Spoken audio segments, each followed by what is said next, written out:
आप सभी का बहुत बहुत अभिनंदन है।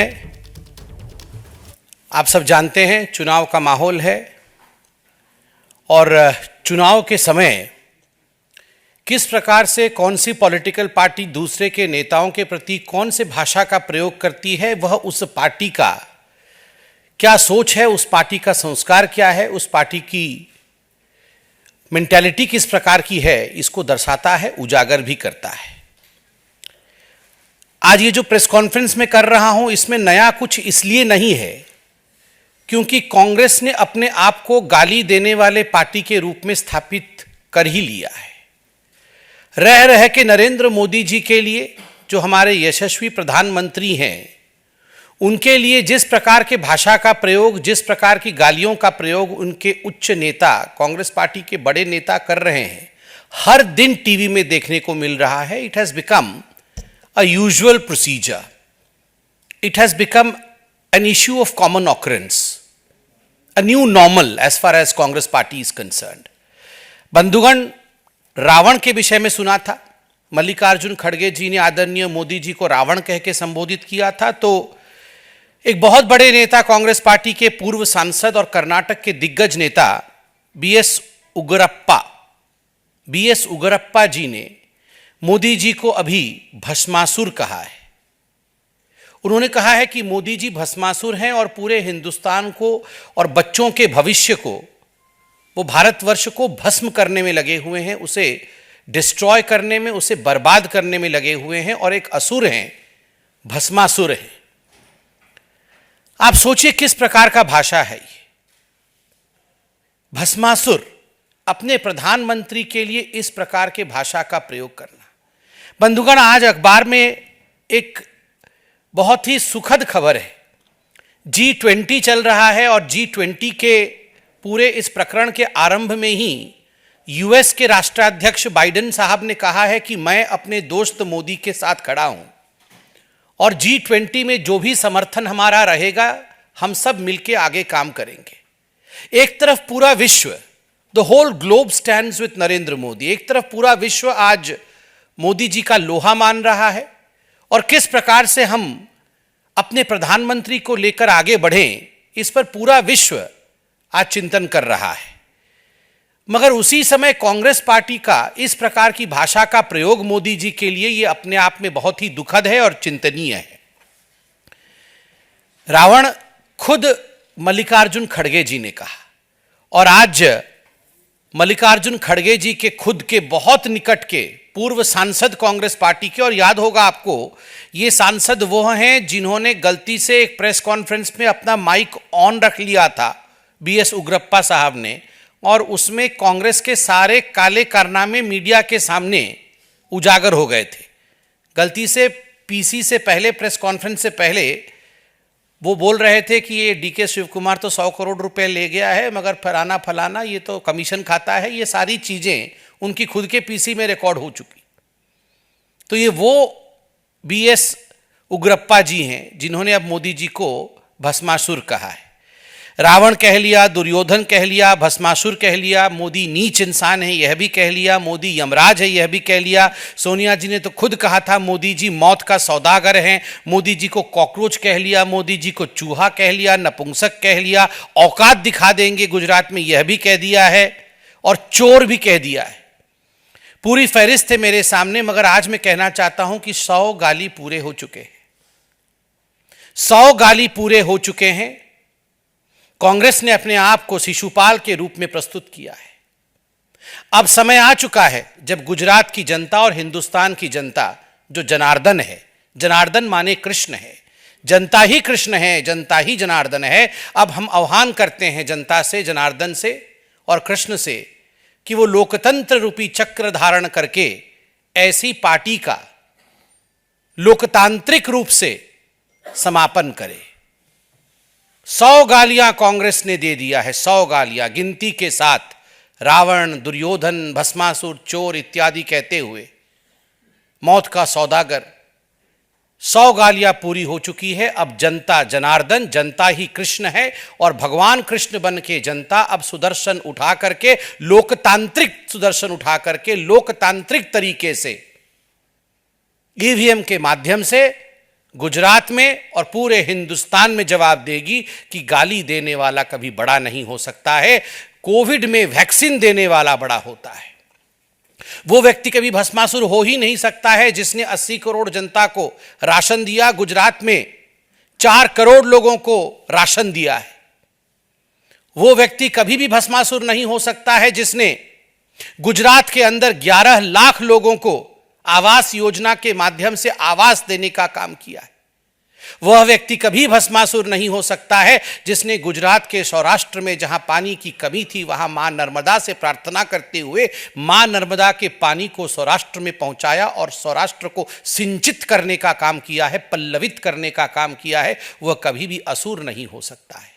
वह व्यक्ति कभी भी असुर नहीं हो सकता है जिसने बिजली और हर घर नल योजना के माध्यम से पूरे हिंदुस्तान में करोड़ों लोगों के हृदय को छूने का काम किया है, इसलिए वह भस्मासुर नहीं हो सकता।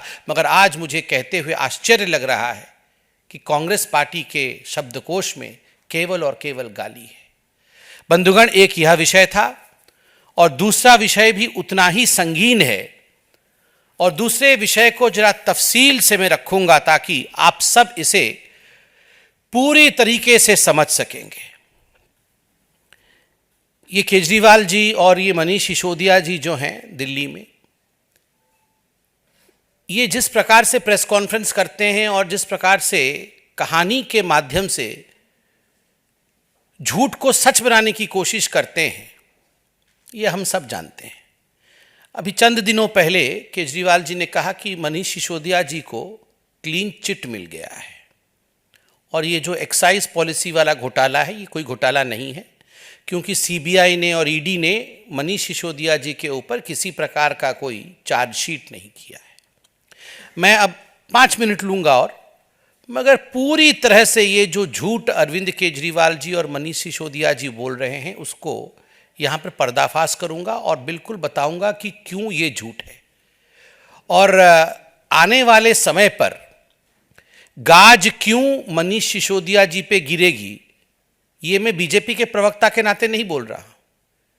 जो एक्साइज पॉलिसी को स्टडी किया हुआ है, जिस व्यक्ति ने और जिन लोगों ने एक्साइज पॉलिसी को करीब से देखा है, उनके मन में किसी प्रकार का डाउट या संशय नहीं है कि गाज तो मनीष सिसोदिया जी जो कि एक्साइज मिनिस्टर रहे हैं और जिनके तत्वावधान में, जिनके गाइडेंस में ये पॉलिसी बनी है, गाज तो गिरेगा ही गिरेगा और वो कानून के आगे पेश होंगे ही होंगे।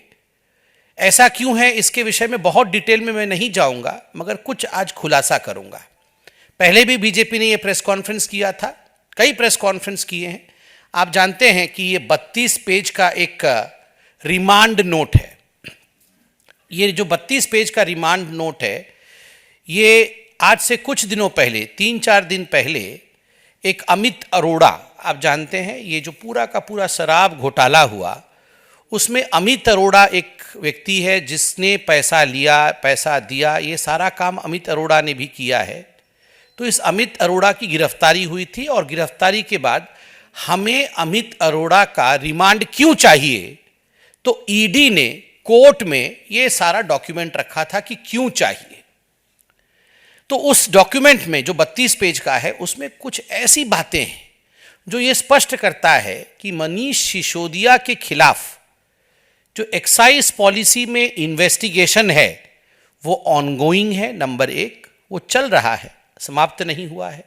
नंबर 2, वो संगीन है, जो आरोप उसमें हैं वो बहुत ही संगीन है और इतने सारे तार आके मनीष सिसोदिया के साथ जुड़ रहे हैं कि ये पूरा का पूरा इन्वेस्टिगेशन करके एक होलसम, मतलब एक पूरा डॉक्यूमेंट मनीष सिसोदिया पे फुल प्रूफ तरीके से तैयार करने के लिए थोड़ा वक्त तो लगेगा, मगर वो फुल प्रूफ होगा।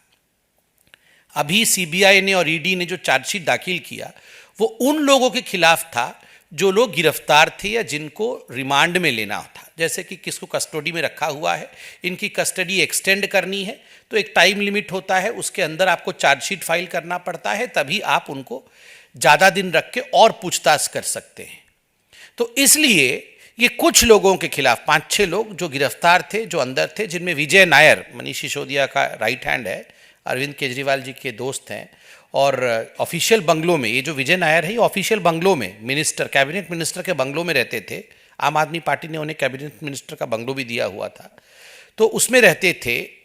ये लोग सब गिरफ्तार थे, तो चार्जशीट में इन लोगों का नाम है। इन सबके तार मनीष सिसोदिया से जुड़ रहे हैं। इसमें कुछ तथ्य मैं आपके सामने रखूंगा। देखिए, एक तो मैंने जो बार बार कहा आपको कि मनीष सिसोदिया जी इससे छूट नहीं सकते हैं, वो इसलिए कह रहा हूं क्योंकि इन्वेस्टिगेशन ऑनगोइंग है। आप इसमें 2-3 बातें मैं मार्क करूंगा, आप इसको याद रखिएगा। पहला, मैं कुछ तारीख बताऊंगा, पत्रकार सामने लिख रहे हैं, वो तारीख जरा आप लिख लेंगे क्योंकि ईजी रहेगा। इसमें लिखा हुआ है कि an FIR number so and so dated 17/8/2022 was registered by CBI ACB new Delhi against Shri Manish Sisodia. तो मनीष सिसोदिया जी का नाम पहली बार आता है कि 17 अगस्त 2022 को मनीष सिसोदिया के नाम पे एक FIR दर्ज हुआ और ये CBI और ACB न्यू दिल्ली ने किया है। नंबर इत्यादि दिया हुआ है, मैं डिटेल में नहीं जाता हूं। पहली बार मनीष सिसोदिया का नाम, डेट याद रखिएगा क्योंकि कुछ खुलासा हम करने वाले हैं 17 तारीख को।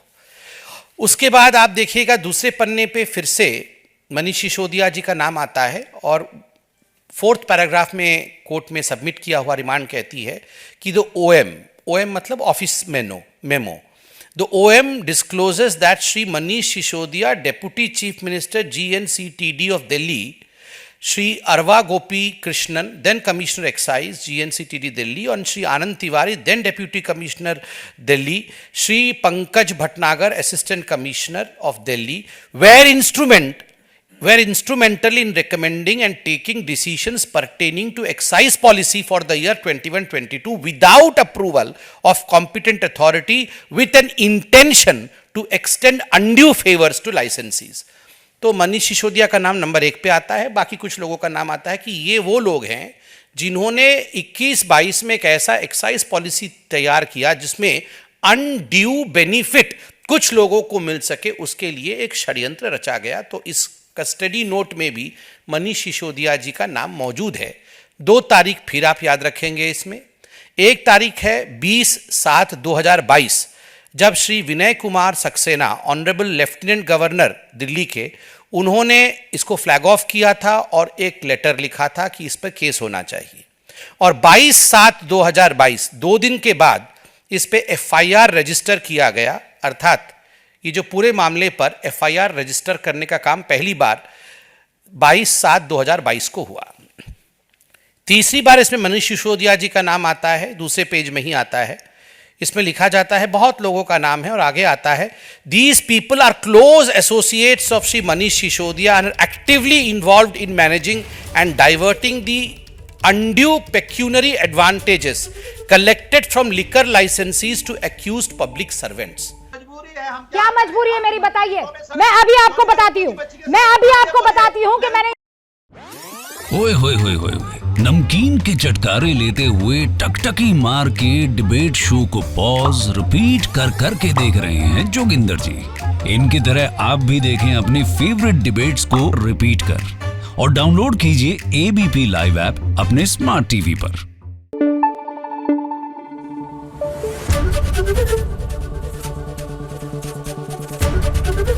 ABP न्यूज आपको रखे आगे।